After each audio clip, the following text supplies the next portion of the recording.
wonderful humans. For those of you who don't know me, I'm Abby and I'm an ESL teacher. I teach online English for 2 different companies. I've only been doing it for a few weeks now, and I thought I would share with you a few things that I've learned in my first couple of weeks teaching. So the first thing that I learned is patience. Now, patience is not something that I'm very good at. I'm a very, very impatient person. I think it's the red hair. But with teaching ESL online, you have to be extremely patient because number one, you're teaching English to second language learners, and number two, you're using technology. So sometimes you can't see your students, sometimes there's connection errors and a slight delay. So you do have to be really, really patient. But this also brings great joy because when you also often have to repeat things. So you've repeated things and you'll often be getting frustrated because you are having to repeat the same thing over and over and over again. But if you are patient and you don't show your frustration externally, your students will get there. They will be able to say those words or that sentence or answer that question so beautifully and with so much confidence. And it's honestly just so rewarding after you've been getting frustrated and the students are not getting it. Eventually they get it, and it's an amazing feeling. And you're like, I have taught this person how to say something and answer a question in a language that is not their first language, or sometimes it's not even their second or third language. So number one, be patient. So the second thing I've learned, which is really important for me and really has helped me in my entire life actually, is to slow down and to take a breath. We as native English speakers are able to talk really, really fast and understand each other. We know all the sounds and we can pick it up, and I am guilty of speaking way too fast and skipping words, mumbling over words and things. And a native speaker will be able to pick up what I'm saying, but a non-native speaker is not going to understand. So you need to slow down and take a breath and be calm. And it's actually helped me in more areas because overall when I'm teaching, it's become a relaxing and meditative thing. So it's actually helped me in the long run overall be calmer and, just zen.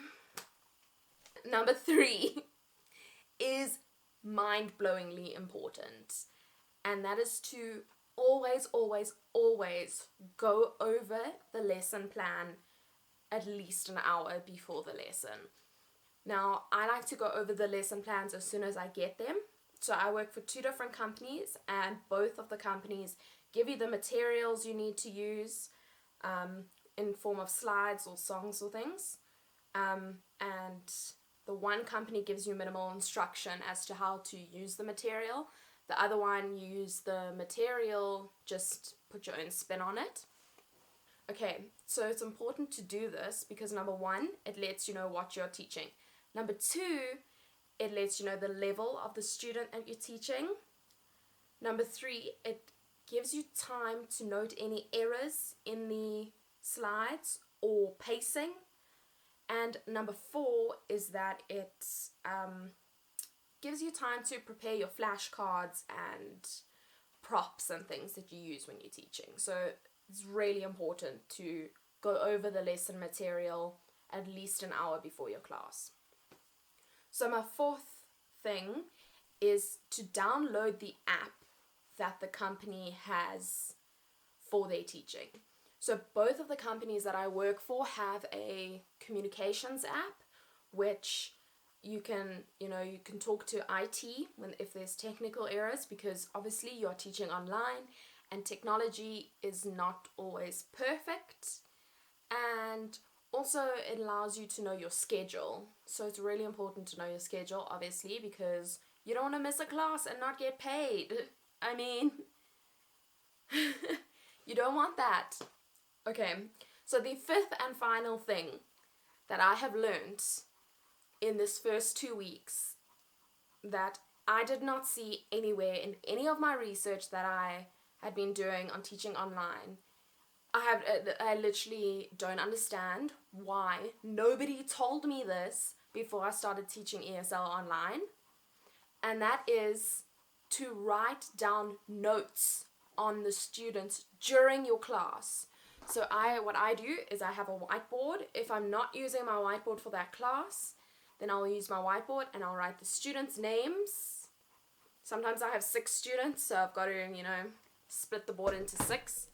And on the board, I write down errors in whether they struggle with pronunciation, whether they struggle with tenses, or any other grammatical thing or pronunciation that they struggle with. I note it down on the board. And the reason I do this is because most ESL companies require you to fill out a session report after every single session, and these session reports are personalized to the students. And the students get sent the reports so that they know where they stand. And when you have about 6 students in a class, it can be very difficult if you don't make notes when it comes to filling out the session report. You've got to sit and think, ooh, was that Annie or Amanda? It's much easier if you've made notes on each student so that and it has changed my life. Because the first week I didn't make notes and I struggled filling out those reports.